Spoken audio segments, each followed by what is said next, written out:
Hola, mi nombre es Daily Gómez, estudiante de la Facultad de Odontología de la Universidad Santo Tomás de Bucaramanga, y junto con el Hospital Luis Carlos Galán Sarmiento de Charalá les vamos a hablar de bruxismo.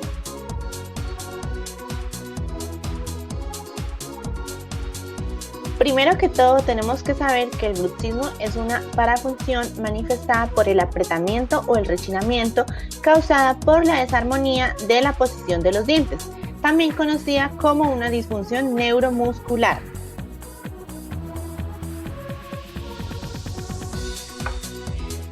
Esta alteración puede ser causada por varios factores, entre ellos alteraciones en el sueño, estrés e interferencias oclusales, irritabilidad neuromuscular, adicción a medicamentos, abuso de alcohol, tabaco y drogas, ansiedad, depresión o condiciones psicopatológicas. El bruxismo es tratado por medio de intervenciones oclusales, que incluye el tratamiento de ortodoncia y rehabilitación oclusal, también con placas interoclusales o miorelajantes que se usan para el beneficio del manejo sintomatológico.